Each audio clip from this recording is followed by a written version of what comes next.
So good morning guys, আজকে হচ্ছে second day in my Darjeeling. তো আজকে আমি যাবো তোমার সাইট সিন করতে। তো সাইট সিন করতে কোথায় কোথায় যাই সেগুলো সব কিছু তোমাদের সঙ্গে শেয়ার করব। আর আমার গাড়ি আজকে ফোন করেছিল, গাড়ি বললো আমাকে গ্লিনারির সামনে চলে আসতে। তো গ্লিনারির সামনে হোটেল রামাদা আছে, ওইখানে দাঁড়াবো। তো চলো চটপট, আমি তো রেডি হয়ে গেছি, আমি চটপট হয়ে গিয়ে গাড়ির জন্য ওয়েট করি, গাড়িতে বসি, দিয়ে বাকি কথা সেখান থেকে হচ্ছে। তো বেরিয়ে পরে আমার পেয়ে যায় খেতে। তো বললাম যাওয়ার আগে ব্রেকফাস্টটা করেই নিই, কারণ এখানে তোমার পুরি সবজি, আর এখানে পুরি সবজি জন্য বেস্ট কস্টলি, 60 টাকা। সো এই হচ্ছে কিছু ওয়েদার আজকে দার্জিলিংয়ে, 19/12/2015, ফুল সানি ব্রাইট ওয়েদার। আর এই হচ্ছে সামনে কেভেন্টার, এর সামনে আমি এখন দাঁড়াবো, এই কখন গাড়ি আসবে। এই হচ্ছে একদম ক্লিয়ার মাউন্ট কেজি, যেটা যতবারই দেখছি মনে হচ্ছে অপূর্ণ রয়ে যাচ্ছে। ও কি রেঞ্জ!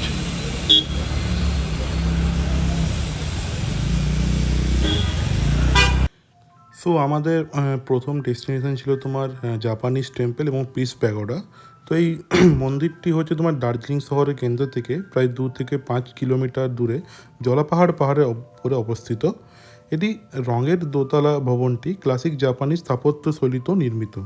ইতিহাস বলা আছে যে জাপানি বৌদ্ধ সন্ন্যাসীরা নিচুদাসু ফুজির তত্ত্বাবধানে এই পিস প্যাগোডা নির্মাণটি করেছিলেন। তিনি মহাত্মা গান্ধীর দ্বারা অনুপ্রাণিত হয়ে এই হিরোশিমা এবং নাগাসাকির ট্র্যাজেডির পর বিশ্বজুড়ে এই শান্তির অহিংসার বার্তা ছড়িয়ে দেওয়ার লক্ষ্যেই নিয়েছিলেন। 1900 পিস প্যাগোডা দার্জিলিংয়ের সবচেয়ে উঁচু স্থাপত্য, যার উচ্চতা প্রায় 28.5 মিটার এবং ব্যাস হচ্ছে 23 মিটার। এখানে বুদ্ধের 4টি সোনার রঙের অবতার আছে, খোদাই করা আছে। প্যাগোডার দেওয়ালে 8টি বেলে পাথর খোদাই করা ভাস্কর্য রয়েছে, যা গৌতম বুদ্ধের বিভিন্ন জীবনের গল্প দ্বারা নির্মিত। এই স্থানটি অত্যন্ত শান্ত এবং ধ্যান করার জন্য উপযুক্ত পরিবেশ। দর্শনার্থীরা মন্দিরের প্রার্থনার কক্ষে বসে ধ্যান করতে পারেন।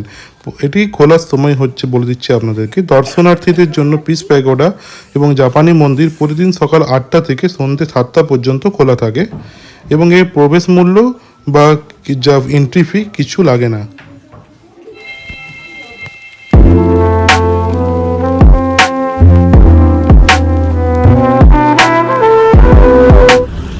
এরপর আমাদের গাড়ি ধীরে ধীরে এগিয়ে চলল শহরের যানজট কাটিয়ে রঙ্গিত ভ্যালি টি গার্ডেনের উদ্দেশ্যে, এবং রাস্তাতে একটি সুন্দর চার্চের আমাদের দর্শন হলো। তো চলো বাকি কথা হচ্ছে রঙ্গিত ভ্যালি টি গার্ডেনে গিয়ে।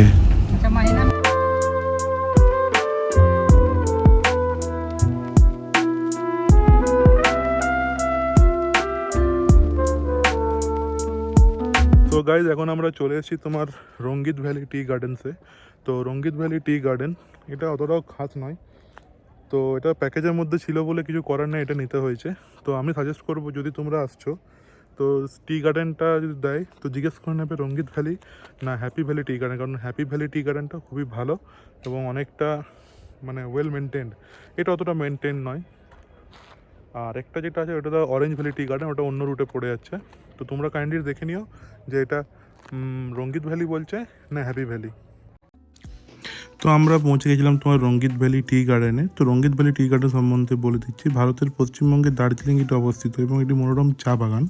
এটি পর্যটকদের কাছে একটি জনপ্রিয় স্থান, যেখানে থেকে অনেক সুন্দর দৃশ্য এবং কাঞ্চনজঙ্ঘার পর্বতশৃঙ্গ দেখা যায়।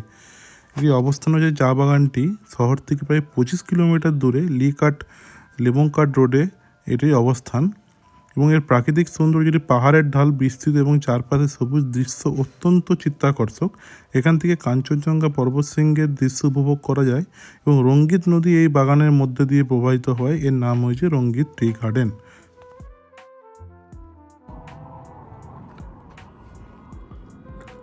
এটা হচ্ছে রঙ্গিত ভ্যালি টি গার্ডেন। দেখো এই যে মানে কেমন লাগছে, তো মাঠের মতো লাগছে না, বেশ গ্রিনারি নেই, ওই নেড়া নেড়া হয়ে গেছে, দেখেই মনে হচ্ছে ওয়েল মেনটেন নয়।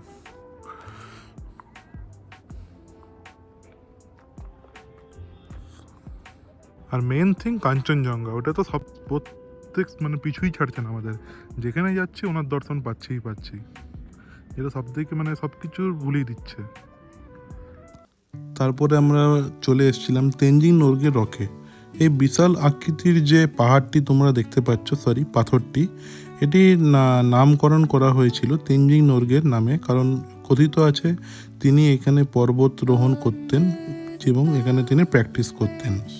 এটি দার্জিলিং শহরের কাছে লেবুংকার হ্রদেই অবস্থিত। এর ঠিক উল্টো দিকে রয়েছে একটি তেনজিং নোরগের ভাইপো নোওয়াং রক, যা গম্বুজ নামে নামাঙ্কিত।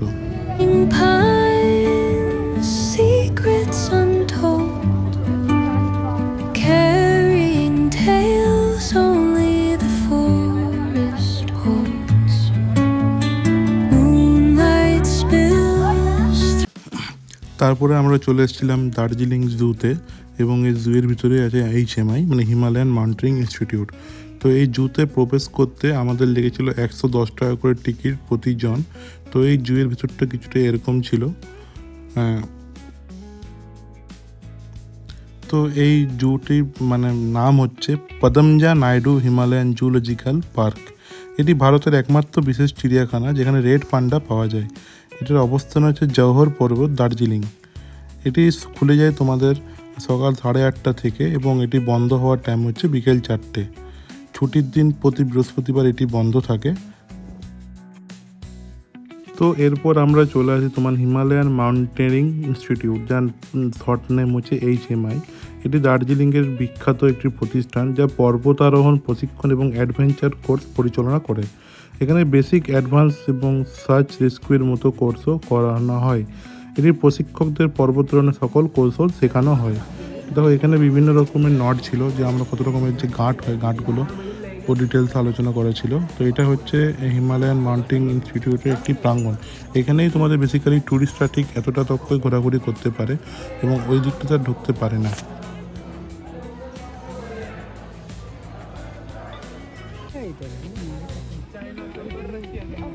হে চিতা,